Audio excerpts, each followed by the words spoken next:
We are with Melanie Villeneuve, the daughter of Formula One legend Gilles Villeneuve. If you don't remember who he won 6 races in Formula One and was close to winning a world championship in 1979, driving for Ferrari.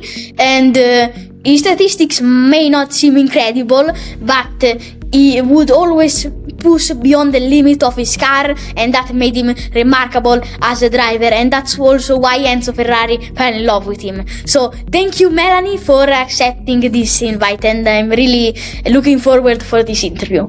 Thank you for having me. I think you're wonderful. You were 9 years old when your father Gilles died. What is the best personal memory that you have with your dad? That's quite a question. I don't know that I could tell you one specific. My memories are a blur. So I have images that run through my mind. I remember either driving in the car with him, or I remember being in the boat or usually it had to do with some kind of machine that went fast.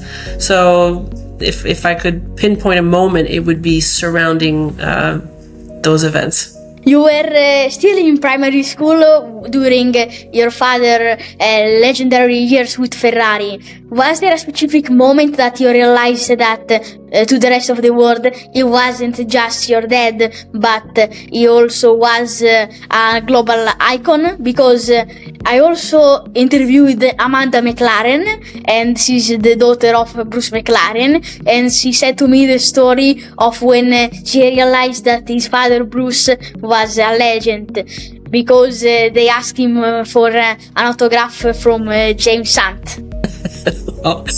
I don't know how specifically, if I could pinpoint to a particular moment. I think because we grew up on the racetrack. When Gilles was in Canada and he did the Formula Atlantic, we were in the motorhome on every track. So we lived on the track. But to answer your question, I think I remember seeing him, and we were living in Monaco at the time. So it was 1980, so maybe I was 7 years old. And I remember watching him on the TV. And I remember at that point, I understood what it meant. That, all of a sudden, I'm not just there at the track, he's on TV. And it's kind of meaningful. So that's about the extent to which I kind of understood it at the time. What was your personal relationship with the speed and racing growing up? Because, as you just said, obviously you lived in Monaco, and you see basically every weekend Gilles racing.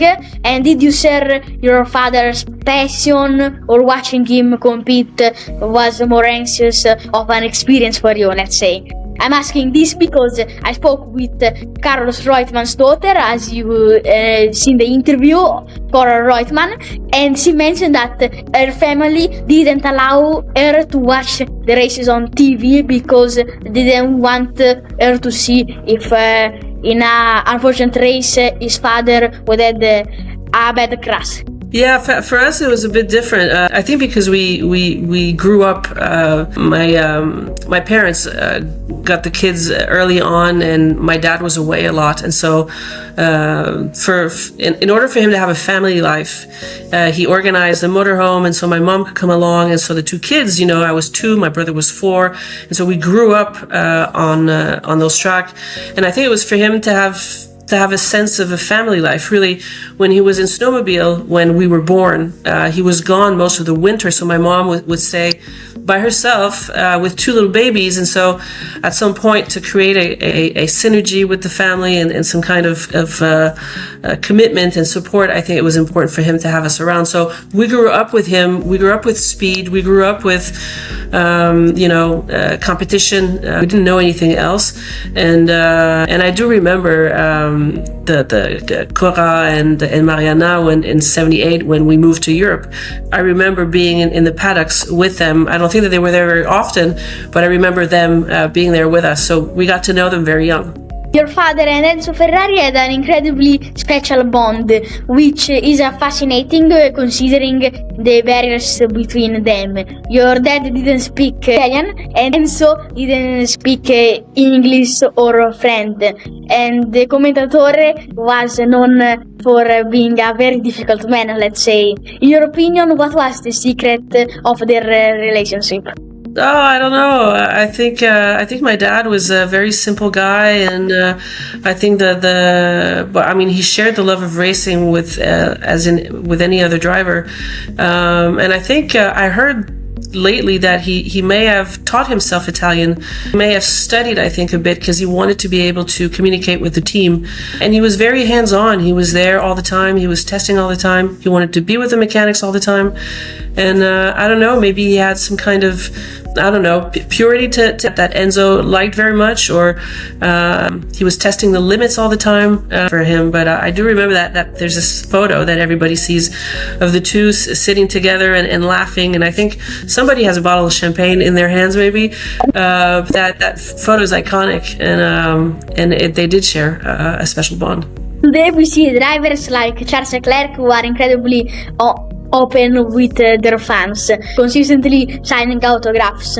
But I've seen some videos of your father that didn't, let's say, like a lot of fans being close to him, so he would basically hide from the fans because he wasn't used to have such a lot of people going close to him. Maybe didn't realize how much he was a special driver for Ferrari fans. I think he was very open with the journalists and the public, which is, I think, one of the reasons why people really loved him. But the attention by the end, in the last couple of years with Ferrari, I think the attention was very intense, and so he had very little space for himself or time for himself. And I think that may have been later in his career why he wanted to hide a little bit more, because it was intense being in Italy for Gilles.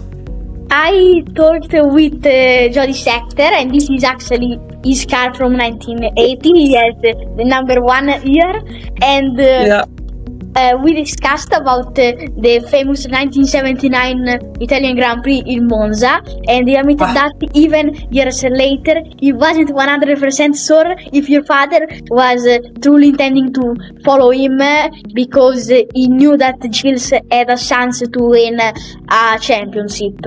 But I would like to know how was the relationship between these two drivers, because Jody said to me that he respected Gilles a lot on the track. Well, I think it was mutual. I think my dad was a very strong competitor, but he was a very respectful man, and they had a very good working relationship. I think Jody was first driver. I think my dad was new in Ferrari, and Jody had more experience.